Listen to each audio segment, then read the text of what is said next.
안녕하십니까. 포커스인 최영태입니다. 얼마 전에 대법원이 광복 후 73년 만에 일제강점기 시절 강제징용 피해자들에게 일본 기업이 손해배상을 해야 한다는 판결을 내렸습니다. 판결 이후에 일제강제동원 피해자에 대한 사과와 배상을 일본 정부에 촉구하는 목소리가 높아지고 있는데요. 얼마 전 MBC 경남에서는 징용 피해 사실을 구체적으로 입증해주는 기록물을 단독 취재해서 발굴했습니다. 이 내용은 끌려간 사람들 직후 50년의 기록이라는 제목의 다큐멘터리로 제작돼 방송되기도 했는데요. 오늘은 이 기록물의 내용과 의미를 짚어보고 강제징용에 대한 전반적인 이야기를 나눠보겠습니다.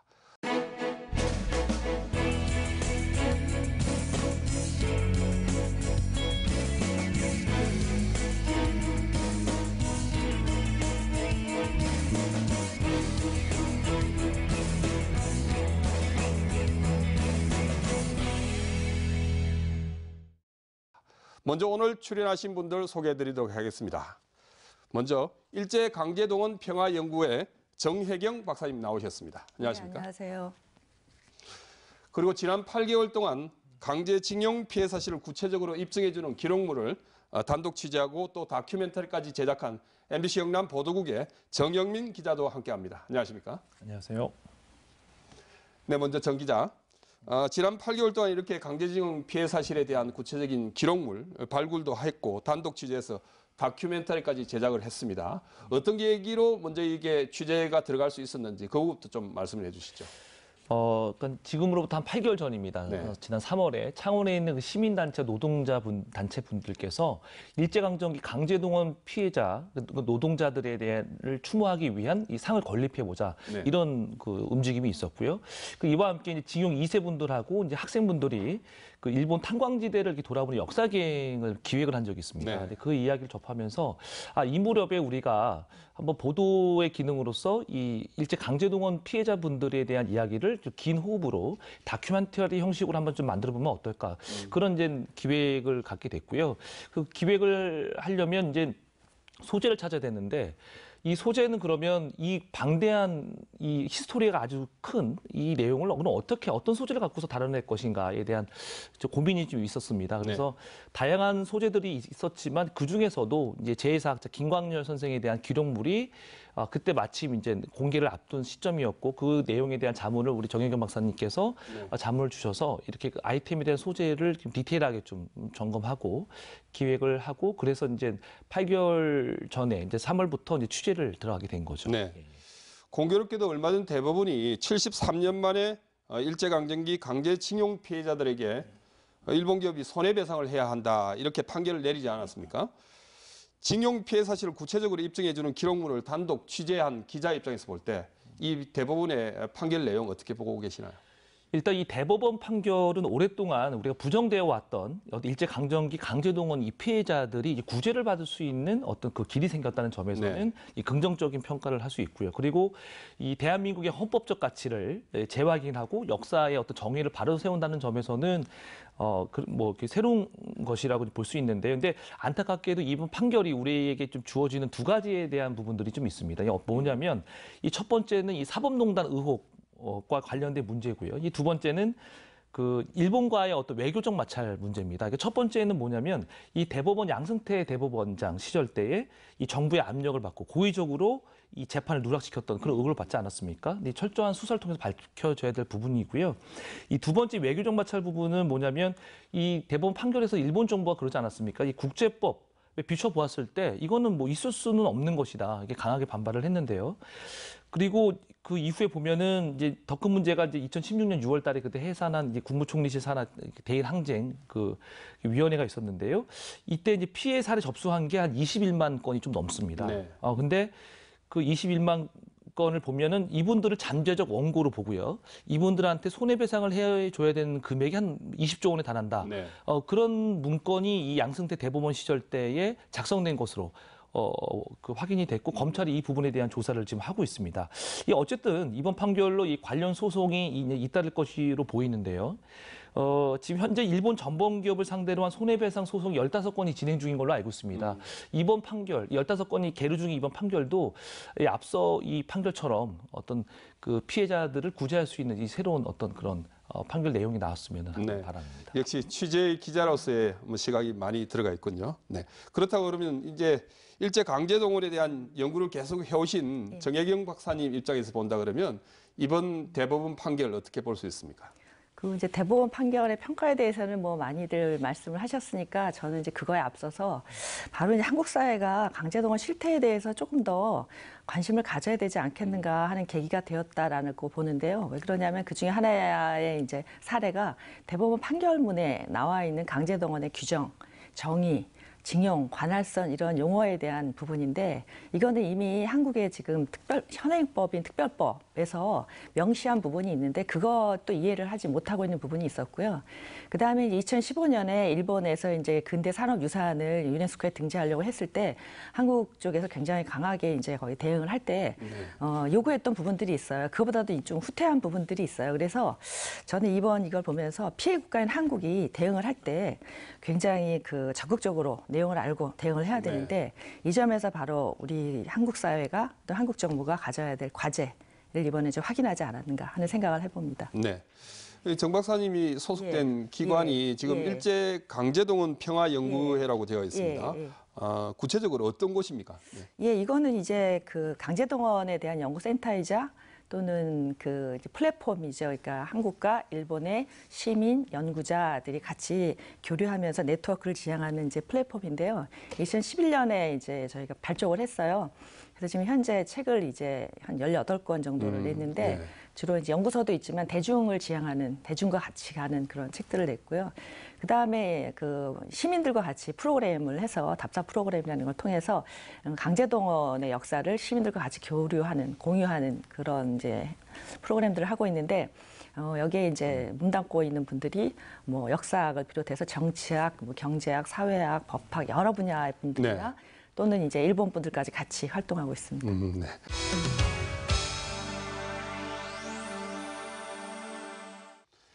작년이었죠. 일제강점기 강제징용된 조선인 노동자들의 처절한 삶을 다룬 영화 군함도 기억하시죠? 하지만 그동안 우리 사회에서 이렇게 강제징용 피해자들에 대한 관심 상당히 저조했던 것 같습니다.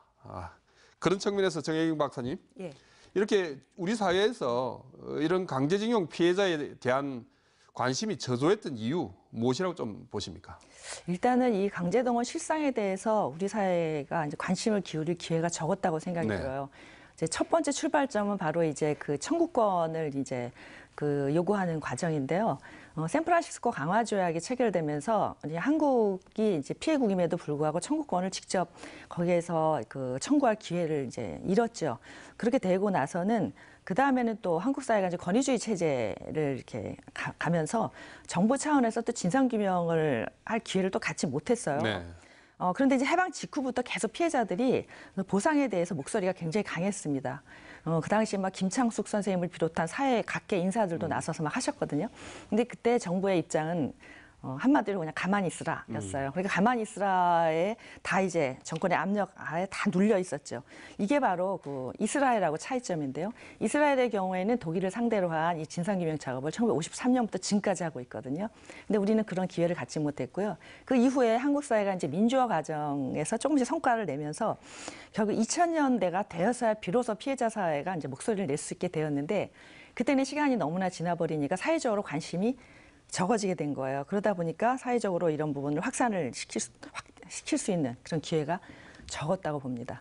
정 박사님, 그러면 실제 일제강점기의 강제동원은 어떻게 이루어졌다고 볼 수 있습니까? 그러니까 많은 분들이 이제 그 잘못 그 이해를 하고 계신 게 뭐냐면은 막 정말 철사줄로 꽁꽁 묶어서 이렇게 강압적인 방식으로 데려갔을 거라고 생각을 하거든요. 근데 당시에는 일본뿐만 아니라 독일이나 이탈리아나 이렇게 전쟁 총동원 체제를 했던 나라들에서는 절대 그런 방법을 쓰지를 못했어요. 그거보다는 공통적으로 사용한 방식이 바로 이제 회유하는 유화책인 거죠. 또는 독일 같은 데서는 선동 방식을 상당히 많이 하고요. 그 왜 그러냐면 행정력이 상당히 제한적인 거예요. 근데 사람을 강제로 끌고 가면 저항도 많아지고 그러는데 속여서 데려가면은 자신이 그냥 모르고 따라가니까 그 방법을 많이 쓰게 되는데요. 그래서 일본의 경우에도 예를 들면 이제 나와가지고 돈벌이가 좋다든가 드디어 일본의 돈벌이를 갈 수 있는 패스포드를 받을 수 있는 기회가 열렸다든가 또는 어린 아이들에게는 학교에 보내준다든가 이런 방식으로 했고요. 그런데도 안 가겠다 그러면 당신이 배급 제도가 있었기 때문에 배급 통장에서 너희 집안을 빼버릴 거야 뭐 이런 방식으로 하는 당근과 채찍 방식으로 많이 사용을 했죠. 그렇다면 이 징용된 이 예. 피해자에 대한 정확한 인원이라든지 규모가 파악이 되어 있어야 되는데 그런 자료가 남아 있는 게 있습니까? 어떻습니까? 그게 좀 뼈아픈 부분인데요. 그 이제 위원회가 그러니까 즉 한국 정부죠. 한국 정부가 추산한 숫자가 있는데 그 연인원 780만 명이에요. 네. 그런데 이거는 어떤 방식으로 했냐면 일본 정부의 공식 통계가 있습니다. 네. 그 통계를 교차 분석을 해가지고 그중에 가장 소극적인 통계죠. 그거를 적용을 해서 합산을 하는 방식이었어요. 그러니까 최소치인데요. 근데 문제는 이게 중복 인원이 들어가 있기 때문에 이 중에서 그럼 실제 숫자가 몇 명이냐는 파악을 못하고 있는 거고요. 더군다나 일본 정부에서 통계를 잡지 않은 일본군 위안부라든가 아니면은 그들이 이제 강제동원이다 이렇게 인정하지 않는 부분 또 규명되지 않은 피해 내용 여기에 대해서는 지금 통계를 저희가 합산도 못하고 있거든요. 그러니까 피해국인데도 피해 규모를 지금 정확히 산출해내지 못하는 부분을 정말 한국 정부가 많이 반성해야 될 점이라고 생각을 합니다. 정영민 기자는 이번 취재를 하면서 특히 이제 강제징용 피해자 가운데 이 지역에 있는 동남권 그러니까 부산, 울산, 경남권 지역 분들이 상당히 많았다. 이런 부분을 취재를 한 걸로 알고 있는데요. 실제로 어땠습니까? 저희가 간 곳이 일본 3대 탄광지대 중에 하나고 지코 탄전, 가장 조선인이 많이 징용된 곳으로 여러 문서를 통해서 확인된 곳인데요. 네.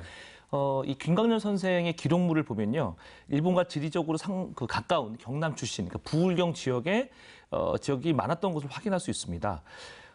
그리고 이제 저희가 구남도를 이제 갔었는데요. 구남도를 가면 나가사키에 이 평화박물관이라는 곳이 있는데요. 네. 구남도에서 돌아가신 조선인 122명의 이 본적과 이름이 있습니다. 거기 보면 3분의 1 정도가 이 조선인, 그러니까 우리 경남 출신인 것으로 나와 있습니다. 본적지가요. 그리고 김권현 선생이 2005년부터 3년 동안 이 후쿠오카 지역에서 강제징용 피해자 이런 모임들을 했습니다. 단 회원분들과요. 근데 이분들이 그때 지코 지역의 세계 이즈카시라든가 이 세계 지역 시청으로부터 정보공개 청구를 통해서 받은 자료에 보면 상당히 경남 출신이 많았고 비교적 어린 아이들, 그러니까 질병으로 다 숨진 그런 아이들의 이름들, 나이하고 본적이 나와 있었습니다. 아무래도 지리적으로 좀 가까운 이런 부분이 많이 작용을 했겠군요. 네.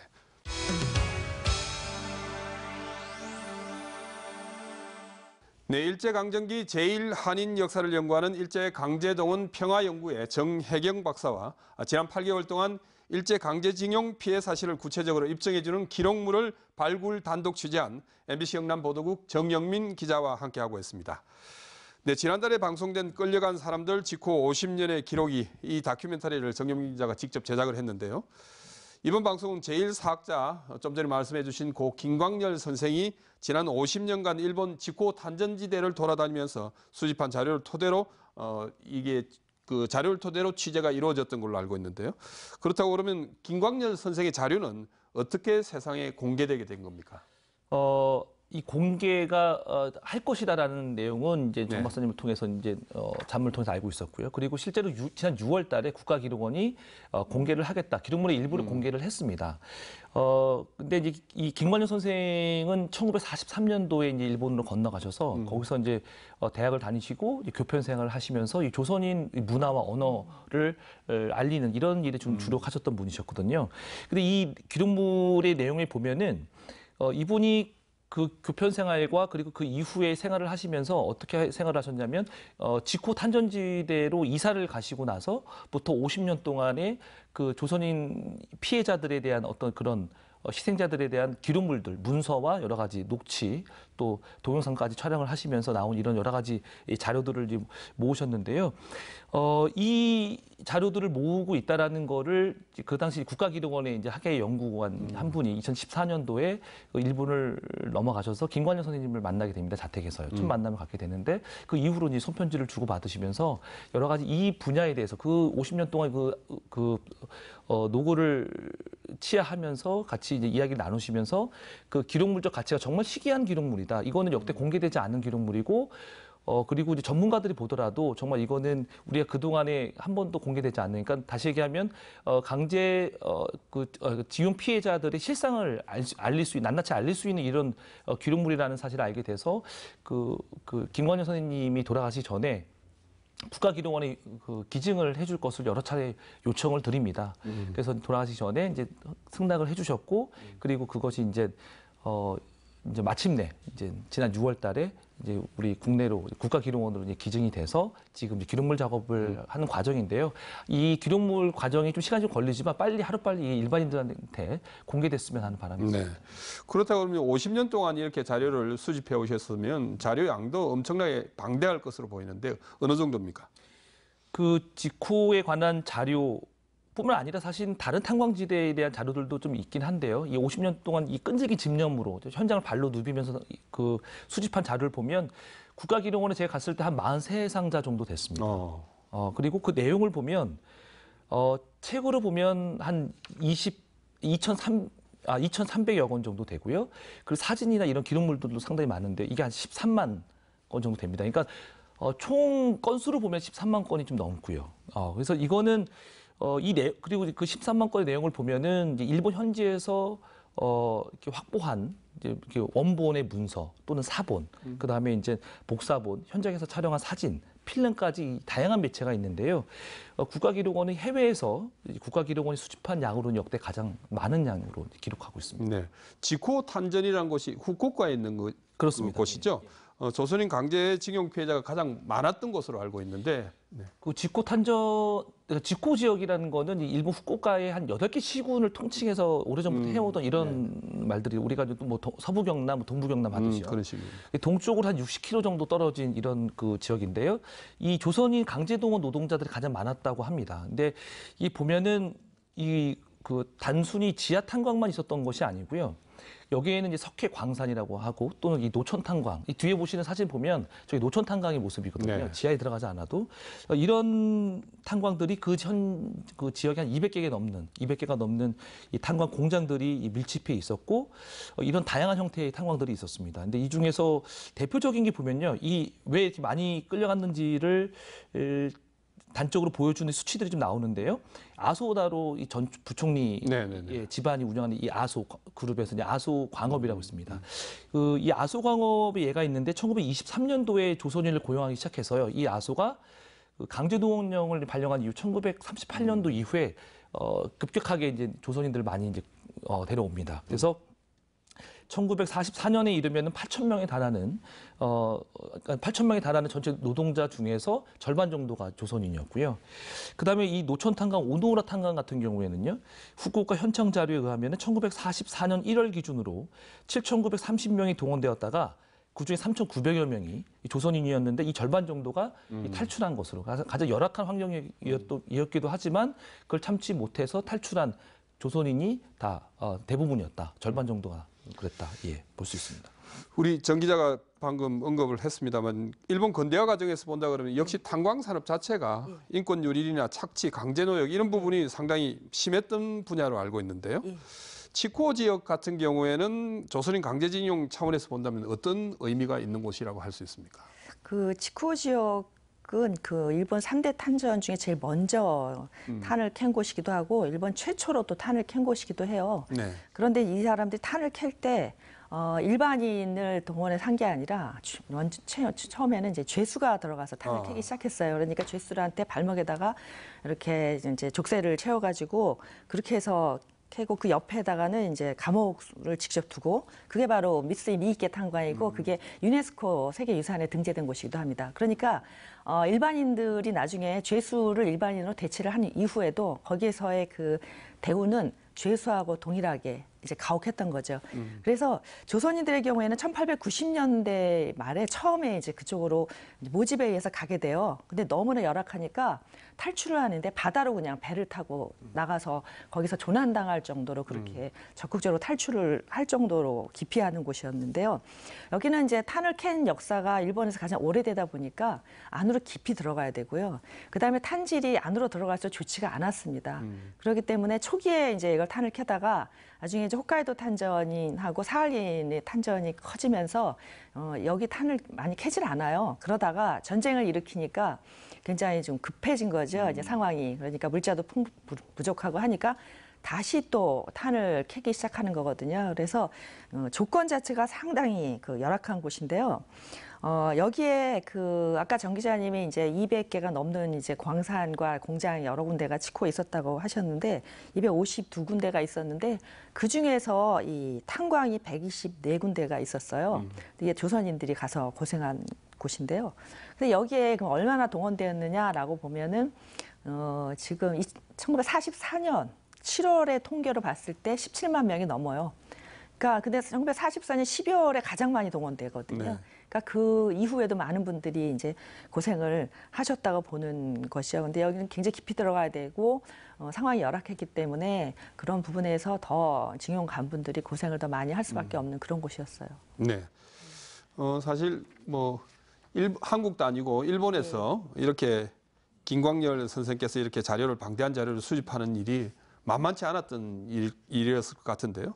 김광열 선생은 어떤 분이셨고 또 왜 이렇게 50년 동안 자료 수집에 집착을 하시고 열중을 하셨는지 이야기를 좀 해주시죠. 그 김광열 선생님은 17살 나이에 일본에 넘어가셨고요.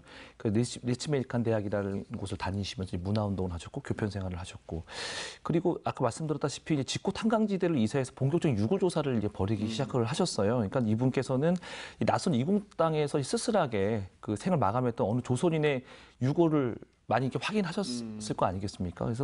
그래서 유골의 이 하나조차 버려둘 수 없는 이 자신의 심경을 고백한 적이 있으십니다. 그 육성으로 말씀해 주셨는데 제가 이제 간단하게 좀 말씀을 드리면요. 이런 말씀을 하셨습니다. 한 사람의 이름이라도 귀중히 여기고 우리로서는 더구나 억울하게 죽은 동포에 대해서 소홀히 할 수 없다는 생각이 들었다. 이렇게 말씀을 하신 적이 있습니다. 그러니까 김광열 선생의 이런 동포에 대한 집념, 이 정신, 이것이 어디에 나냐 또 이렇게 봤더니 독립유공자셨던 부친의 영향이 컸던 것 같습니다. 이 부친 이 조남이 김성기 씨, 이분께서는 이 대구 지역 독립운동가셨고 신간의 대표까지 역임하시고 비밀결사대로 이제 운동을 하시다가 1년 정도 옥고를 치르셨는데요. 그래서 이제 직접 만나지 못했지만 이번에 말씀을 간접적으로 들어보면 아무런 이유도 없이 끌려와서 좀 고생하고 아무도 알려지지 않게 죽고 얼마나 불쌍하냐 이거죠. 그래서 더군다나 이 죽은 사실도 모르고 어디로 갔는지도 모르고 이렇게 돼 있지 않느냐. 근데 그런데 다행히 이 과거장이라는 것이 있다. 근데 과거장의 조선인의 이름이 거기서 찾아내는 것, 이것이 사실상 이분들의 이 목숨을 찾아내는 거라 생각하고 임했다. 이런 말씀을 하셨습니다. 네. 정 박사님, 김광열 선생을 직접 만나 뵈었던 걸로 알고 있는데 어떤 분이셨습니까? 김광열 선생님을 제가 만나 뵐 수 있었던 건 정말 이제 영광스러운 그런 일인데요. 그 부분은 굉장히 조용한 분이세요. 목소리도 크지 않으시고 그런데 굉장히 제가 보면 이제 집요하게 작업을 하시는 분이죠. 그래서 자료가 집 전체가 다 자료죠. 그러니까 1층, 2층 전체가 다 자료로 이제 쌓여 있는데 이분의 경우에는 아까 정 기자님 말씀하신 대로 자신의 그 개인사의 아픔을, 아버님을 행방불명된 아버님을 찾지 못한 그 아픔을 이제 공공을 위해서 헌신한 분인데 제가 이제 그분께 말씀드렸을 때 이런 말씀하셨어요. 자기는 더도 아니고 덜도 아니고 사실 그 자체를 찾아내는 게 제 역할입니다. 그랬거든요. 근데 이 말씀을 왜 하셨냐면 당시 일본 우익이나 아니면 일본 정부에서 너무나 역사를 왜곡하는 거예요. 예를 들면 탄광에 가서 고생한 분들을 영광의 역사라고 그래가지고 이 사람들이 얼마나 돈을 많이 벌고 행복하게 살았는지 이런 걸 홍보를 하고 막 이랬어요. 그렇기 때문에 이런 거 사실을 왜곡된 것을 바로잡는 것은 자기가 바로 더도 아니고 덜도 아니고 딱 객관적인 자료를 찾아내는 것이다 라고 해서 이제 강제동원 자료 수집을 선택을 하셨고요. 그러다 보니까 개인적인 희생이나 헌신도 있었지만 이제 늘 자신이 신변의 위협을 늘 느끼셨어요. 그래서 그런 상황에서도 이런 자료들 이제 찾아내신 분이시죠. 네. 예. 정 기자, 그러면 김광열 선생 자료 가운데서 특히 좀 의미가 있는 자료가 어떤 건지 좀 소개를 좀 해주실까요? 사실 제가 이 분야의 전문가가 아니어서 문서보다는 이 취재를 하면서 놀라웠던 게 두 가지가 있는데 기록장하고 일기장이었습니다. 기자들도 보통 현장을 다니면서 취재할 때 취재 수첩을 이렇게 쓰지 않습니까? 거기서 이제 다양한 취재원들 들은 내용들을 쓰는데요. 김광열 선생의 그 기록장 제목이 직고탄전 조선인 탄광 노무자 유골 조사라는 그런 제목의 기록장을 보면요.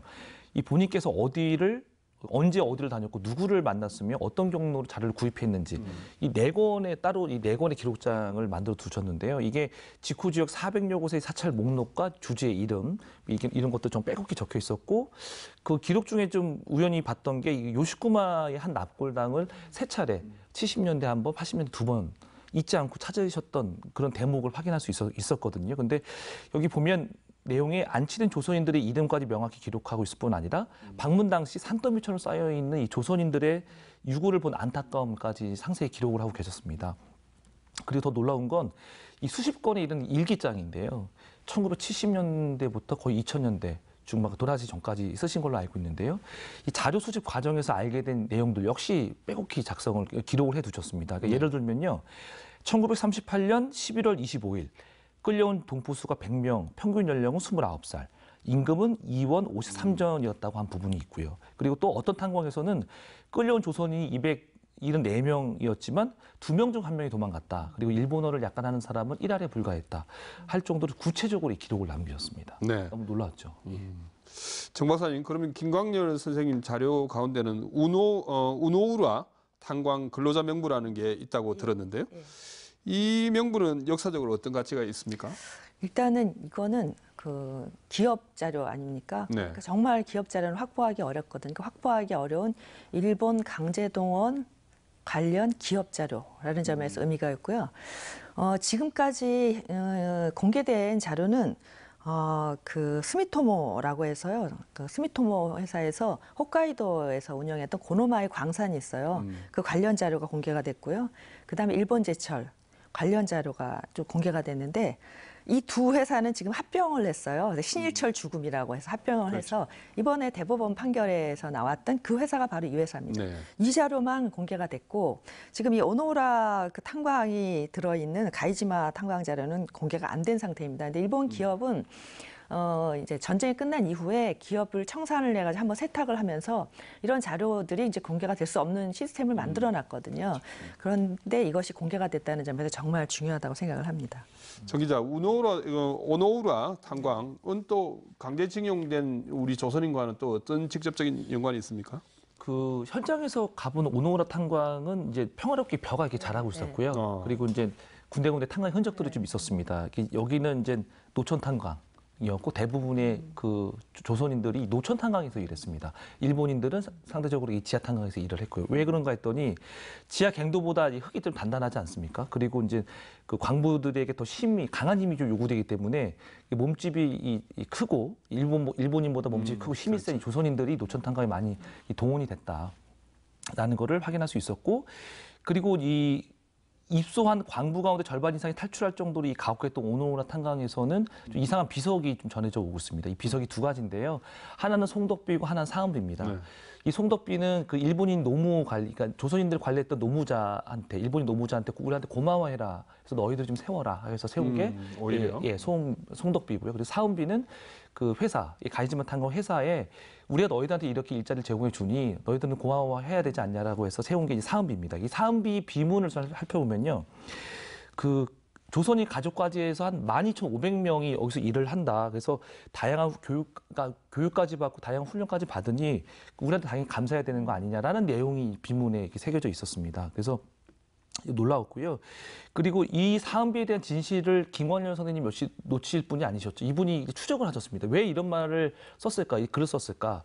이 비석에 대한 이 비판적 입장을 명확히 이 책에 담아두셨는데요. 그 내용에 보면은 가이지마 탄광회사가 조선인을 일본인화하려는 내선 융화 정책에 의해서 강압적으로 만든 것이고 민족 분열을 부추기는 부끄러운 침략 전쟁의 정책의 결과라고 분명히 그 책에서 밝히고 계십니다. 김광열 선생이 그렇게 그렇습니다. 해석을 해놓고 있군요. 네.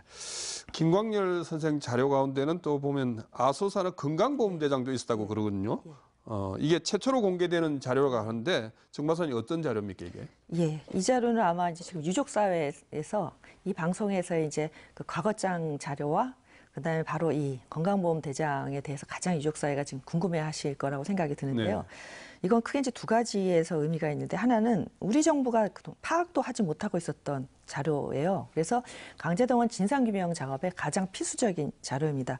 이 건강보험 제도라는 거는 광산이나 공장에 근무하는 사람들이 이제 이게 적용한 보험제도였거든요.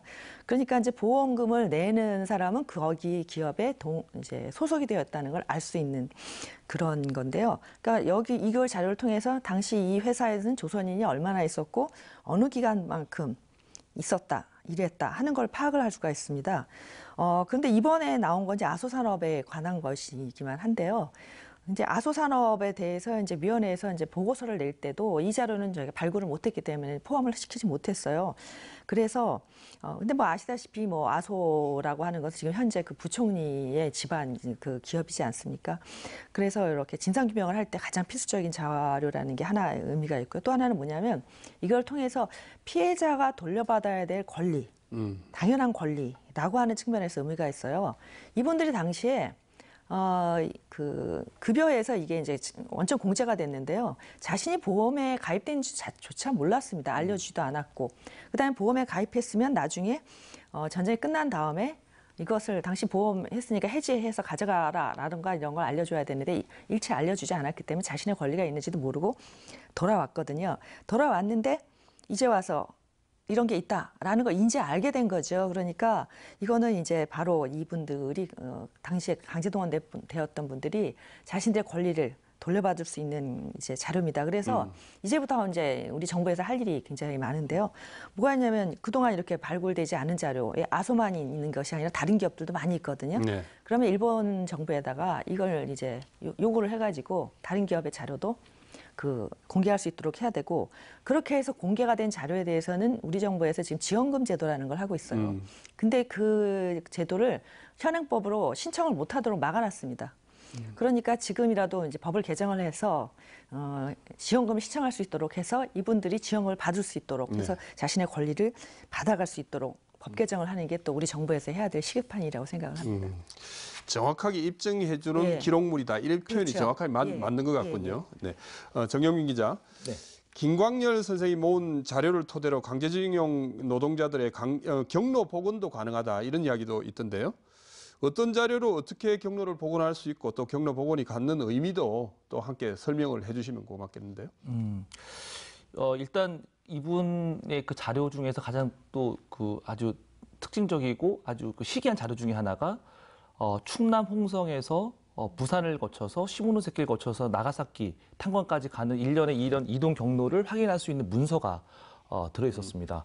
아주 그러니까 단적인 것들은 좀 그간에 좀 있어 왔는데 단체 이 노무자 조선인 노무자 39명이 단체로 이동한 숙박 영수증 열차권 이런 것들이 이렇게 이동 경로를 알 수 있을 그러니까 이동 경로 정확하게 알 수 있는 거죠. 이렇게 왔다. 어딜 거쳐서 어딜 왔다. 그러니까 저희 경남 같은 부산 부울경 경남 같은 경우는 이제 부산에서 이제 관부선을 타고서 시모노세키를 통해서 각 일본 지역에 는 정도는 어느 정도 이제 밝혀진 사실인데 하지만 이제 저 윗지방에서는 뭐 어떻게 왔을까 뭐 이런 궁금증들이 그동안에 좀 많이 제기돼 왔었거든요. 그렇죠. 그런데 그런 것들을 일련에 알 수 있는 아주 희귀한 자료고요.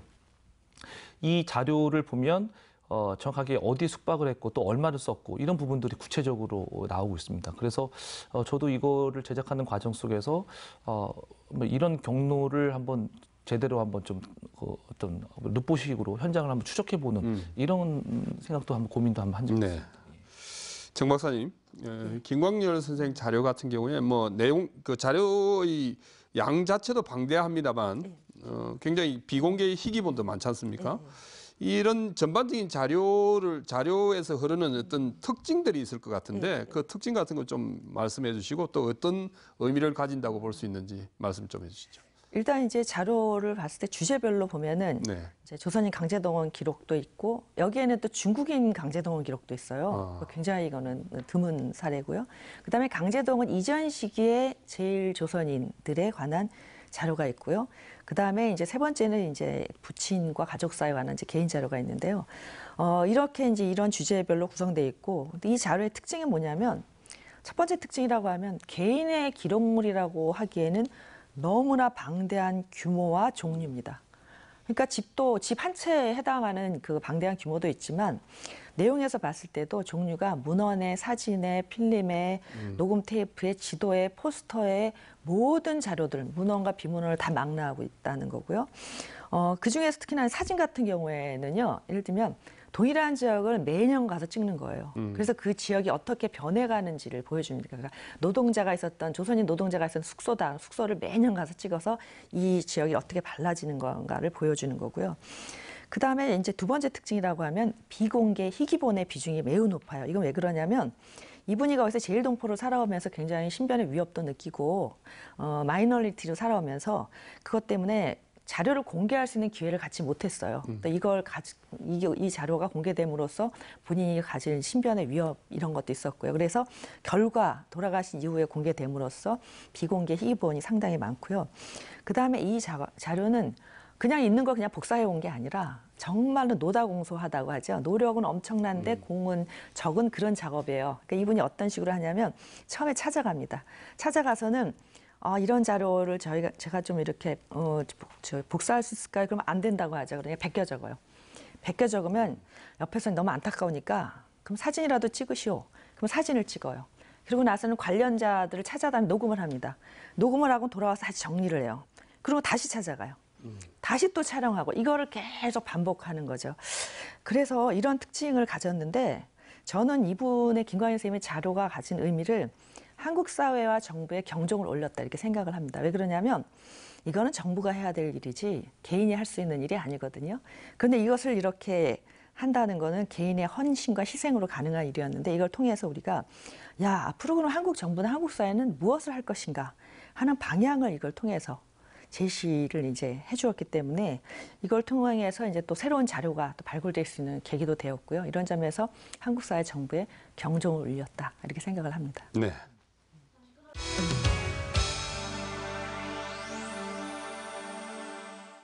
일제강점기 제1한인 역사를 연구하는 일제강제동원 평화연구회 정혜경 박사와 지난 8개월 동안 강제징용 피해 사실을 구체적으로 입증해주는 기록물을 단독 취재한 MBC 영남 보도국 정영민 기자와 함께하고 있습니다. 김광열 선생의 이 자료들이 앞으로 어떻게 쓰여져야 할지 우리는 또 일제강제징용 피해자들을 위해서 또 어떤 일을 해야 될지 고민이 깊어지는 대목입니다. 정혜경 박사님, 예. 김광열 선생의 자료들이 일제강제징용 피해자들의 권리를 찾기 위해서 앞으로 어떤 방향으로 활용이 되어야 할까요?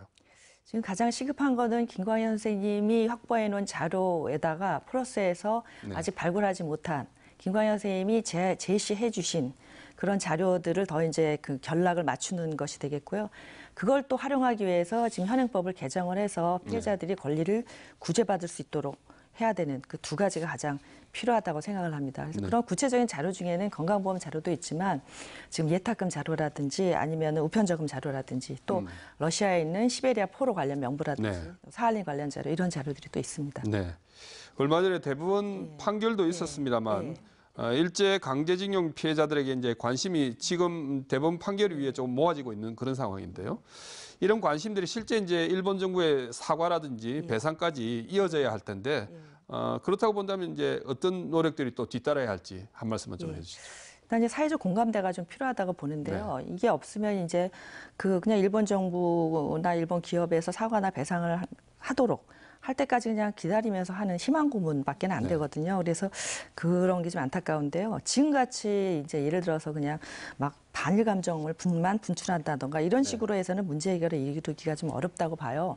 또 이제 가해국한테 반성을 해라 뭐 이렇게 촉구하는 것도 저희는 필요한데 촉구만 해서는 될 건 아니고 그렇다면 적극적으로 한국 사회, 한국 정부가 뭘 해야 될지를 저희가 아젠다를 이제 제시를 해서 그걸 가지고 좀 실천을 해 나가는 거라고 보는데요. 그 점도 있고 또 대외적으로 봤을 때는 이게 한일 간의 무슨 감정 싸움이다 이렇게 비춰지는 것도 좋지 않다고 봅니다. 그런데 강제동원의 피해자는 한국인들만 있었던 것이 아니라 중국인이라든가 아니면 연합군 포로도 있었거든요. 그렇습니다. 그래서 그런 것과 같이 연대를 하면서 지금 그 시각을 넓히는 게 필요하고 그다음에 또 우리가 많이 간과하고 있는 것이 피해자들은 이 남한 출신 사람만 있다라는 생각을 하거든요. 그것이 아니라 북한 지역의 피해자분들도 많이 계시기 때문에 결국 강제동원 문제 해결이라는 것은 남북 간 공동의 과제다 하는 인식을 좀 가져야 이게 가능할 것이라고 봐요. 이제 이런 시점에서 그 한국 정부의 역할이 가장 중요한데요. 일단은 정부에서는 정부 차원의 진상규명 작업을 재개를 해야 된다고 봅니다. 이제 그 지금 대통령께서 작년에 그러니까 광복절 경축사에서 강제동원 문제를 이제 언급을 하셨어요. 그래서 사회적으로는 뭔가 이렇게 좀 이루어질 것이다, 추진이 될 것이다는 기대가 있었지만 지금 거의 추진이 되고 있지 않습니다. 그러니까 행정자치부가 진상규명 업무를 가지고는 있지만 거의 지금 하고 있지 않거든요. 네. 그래서 만약에 이제 대통령의 경축사를 정말 이제 진정성을 있는 것으로 만들기 위해서는 바로 지금 개점 휴업 상태인 진상규명 작업을 재개하는 게 이제 필요하다고 보고요. 그다음에 유족사회에서는 이제 피해자성을 좀 유지하는 그러한 이제 노력이 좀 필요하다고 봐요. 그러니까 이제 피해자성을 유지한다는 거는 유족사에서 우리 가족이 어떤 피해를 입었는가에 대한 명확한 인식을 하고 또 그걸 알기 위해 노력을 하고 그런 게 있어야 그다음에 어떤 권리도 주장할 수가 있거든요. 그래서 그런 게 필요할 것 같고요. 그다음에 시민사회는 왜 우리가 일본에게 이런 문제 제기를 하는가에 대한 공감대가 저는 좀 형성이 됐으면 좋겠는데 그냥 일본이 싫어요가 아니라 일본이 인류의 보편적 가치인 인간의 존엄성이라든가 이런 거에 배치되는 일을 하기 때문에 우리가 지적하는 것이다. 그러니까 너희도 그것을 이제 반성하고 그다음에 인류의 보편적 가치를 같이 공유하자라는 쪽으로 저희가 끌고 나가야 된다고 생각을 합니다. 그래서 그 점에서 우리가 왜 일본에 대해서 문제 제기를 하는지에 대해서 명확하게 좀 인식을 했으면 좋겠고요. 마지막으로 학계의 경우에는 그냥 연구 성과들을 그냥 학자들만의 아주 자신들만의 고준 담론으로 이렇게 하지 않고 시민들과 나누려는 그러한 노력, 열린 마음을 좀 가지면 좋겠다는 생각을 해봅니다. 네. 정 기자, 마지막으로. 정 기자도 보면 이 대법원 판결 이후에 일본 정부의 사과와 배상까지 이렇게 하려고 그러면 어떤 노력이 뒤따라야 할지 마지막으로 말씀 좀 부탁드립니다. 박사님께서 다 좋은 말씀 해주셨습니다. 그 내용 안에 다 모든 게 포함이 되는 것 같고요. 제가 생각하는 거는 말씀하셨던 내용 중에서 정말 우리 한국 정부만이 아니라 그 당시에 이제 여러 가지 중국이라든가 우리나라만 하면 반일감 좀 부추긴다는 얘기 분명히 나올 수 있거든요. 그래서 이런 부분들을 우리나라만 할 것이 아니고 같이 다른 여러 기타 국가들과 피해 국가들과 같이 주장하는 게 맞는 것 같고 그리고 또 우리나라가 그 당시에 일본으로 이 징용된 현장이 아니라 우리나라도 그 당시에는 징용의 또 다른 현장이었기 때문에 대부분이 이제 어린 아이들이나 아니면 그 나이가 많은 노약자분들께서 이제 그러니까 징용이라기보다는 그 징용이 있죠. 이제 노무를 하셨으니까요. 그래서 이런 부분들도 좀 낱낱이 좀 밝혀서 이번 대법원 판결 안에 꼭 징용돼서 끌려간 끌려간 분들뿐만이 아니고요. 국내에서도 이 징용됐던 분들에 대한 어떤 피해 보상 그리고 그분들이 어떻게 그 노무를 했는지 그런 부분들도 좀 밝힐 필요가 있어 보입니다. 네, 오늘 두 분 말씀 여기까지 듣도록 하겠습니다. 일제강제동원 평화연구회 정영용 박사님 감사합니다. 감사합니다. 네, 그리고 MBC 영남 보도국의 정영민 기자도 고생했습니다. 네. 역사를 잊은 민족에게 미래는 없다. 우리가 늘 해오는 말이지만 오늘 방송을 함께하면서 가장 실감할 수 있는 말이 아닐까 합니다. 50여 년을 일본 지코 곳곳을 누비며 모아온 고 김광열 선생의 자료들이 우리의 역사를 잊지 않고 진실을 밝히는 마중물이 되기를 기대합니다. 포커스인 여기서 인사드립니다. 함께 해주신 여러분 고맙습니다.